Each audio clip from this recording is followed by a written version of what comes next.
I don't know how I've missed this channel. It's a really well done production, and it's called Signified B Sides. Follows this standard format, just a guy talking into a camera, but his depth that he goes into, and quickly, is admirable, and I'd like to show him to you. We have essentially two major goals on this channel. One is to tell you what you can do about these various issues. We usually, in fact, just about every stream, we include links in the description that will allow you to take action. They exist in this stream. They will exist in the VOD. But we also want to share useful content that you may not have seen. In this case, I'd like to show you Signified B Sides. He's discussing where all this comes from. And he's talking about misogyny, but I think the same train of thought that he's discussing here could be applied to a lot of the ugliness that is just habit for a lot of Americans. Here he is. So let me get to grooming though, because another argument that has validity that I want to give breath to is this morally pure take that I kept seeing, morally lucky, and get the fuck over it. Get the fuck over it. Like, let it go, because none of us are morally lucky or morally pure. Some of us get to that point earlier. Some of us have more venues to jump off of the shit earlier. But at the end of the day, we are all raised in a white supremacist, capitalist, homophobic, imperialist patriarchy. All of us. All of us. None of us are without that residue. We all grew up watching the same shit. We all participated or passively watched the same toxic behavior. We played with dolls if you were girls and trucks if you were boys. Like, real quick, who else remembers seeing old Bond films where Bond literally twists a girl's arm until she agrees to kiss him? I love Bond movies. Love them. But I cringe thinking about that scene. It's true. He's got a point. We've grown up, all of us who exist today, have grown up in a society that really skews towards an ugly way of thinking that we are better than. Plain and simple. All of us are better than the situation we have accepted. All the things they do to us as children, as a part of the hegemony of this nation, can't speak outside of here, but it is global. All of us did that, and it lends itself to certain behaviors and attitudes, perspectives. And I'm coming back. God damn it!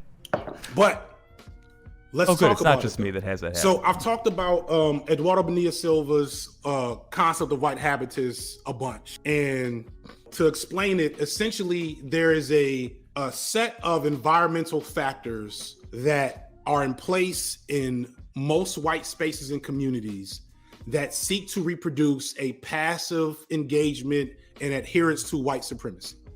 Most white people in this country do not have close relationships with non-white people. The country is segregated in that way.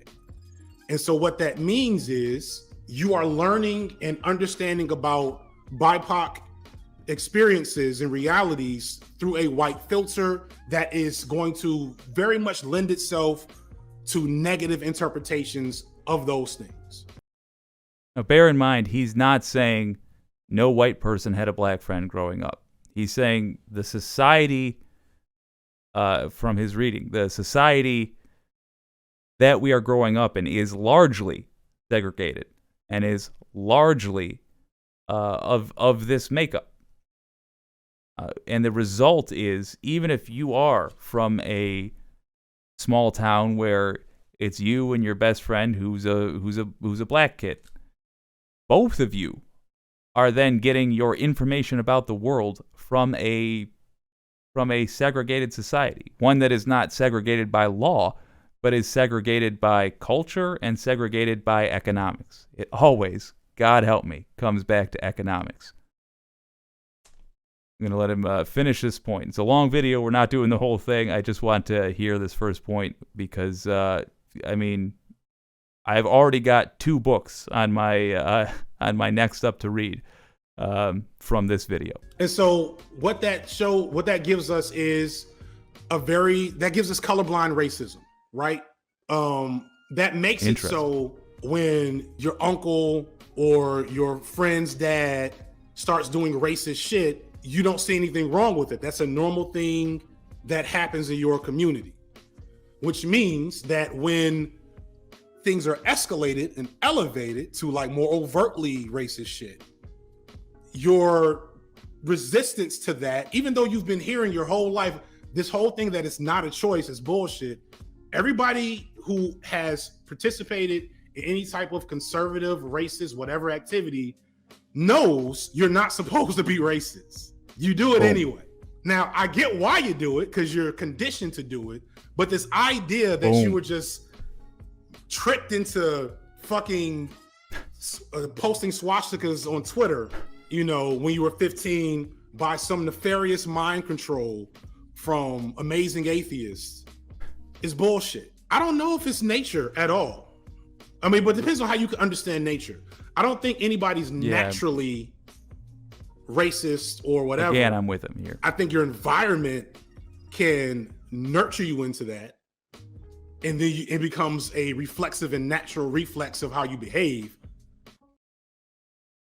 So, yeah, the point he was making there about the people who are engaging in a lot of this racist behavior, particularly the young kids, knowing that it's wrong when they do it, is so true. So true. Because some of the most racist things I've ever heard start with, I'm not racist, but that qualifier, like, I know it's wrong to be racist. Let me say this racist thing. It is very much a product of our society. That means we have to change our society.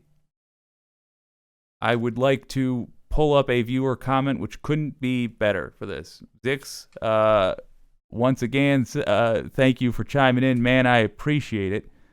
I'm an old white dude, and I don't expect to live long enough to see justice done. So help me. I'm going to work hard to make that not true. I still think it's going to take a while. I'm just working on an immortality pill. That's a gag. What I hate most is being lumped in with the Fox News crowd just because I was born in the early 50s. Let me tell you, my friend, the fact that you are here now, watching a stream titled America Fed Up with GOP Terrorism, spending your Thursday morning trying to educate yourself and trying to find out what you can do. I do not lump you in with the Fox News crowd. As a matter of fact, I happen to think you're one of the good guys. I also happen to think that if America pulls out of this nosedive, we're going to have you and people like you to thank.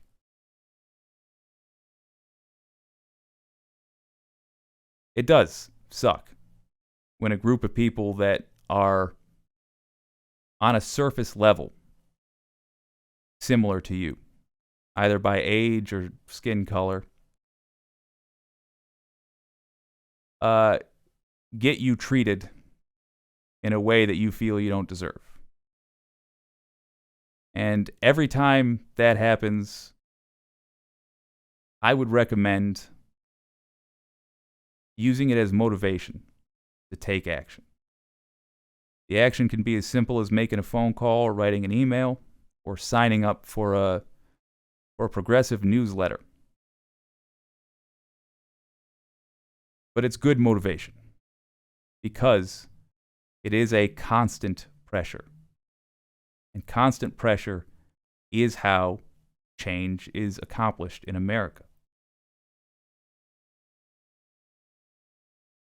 Valerie, chime in as well. You are not alone, Zix. Hell yeah, Valerie. Also, Valerie, just getting started. Love Glenn. Listen to him every night. Glad I found you. Like your commentary a great deal. Well, thank you so much. Well, this is what you can do. So let's get to, on all of this, what you can do. If you'll recall, we started the stream talking about variance in the U.S. The U.S. is designed to resist variance, a sudden spike in activity. Change is accomplished with constant pressure, and you can only apply constant pressure if the pressure you are applying is sustainable for you. If you do not already make it a habit to write your representative, or write the Department of Justice, or call them, make it a habit. You don't have to do it every day. I usually recommend in these streams once a week or once a month, whatever you're comfortable with, but do it often enough to make it a habit. Outweigh some of that right-wing pressure that they are getting, your representatives. If you already do that, genuinely, this will help in the comments of this video or any of my other videos. Write down the fact that you did it. Let us know. Let other people see that it's a normal thing to do, because it is a normal thing to do. And we have to normalize it for progressives. I would argue that progressives think they are polite, when in fact they are passive. That is what must change. Well, thank you for joining me today. It's been your old pal Jake, and I greatly enjoy doing this stream. If you enjoyed listening to it, I would love a like, and maybe even consider giving me a subscribe so I can see you again next time. This has been WYCD Wicked. That stands for What You Can Do.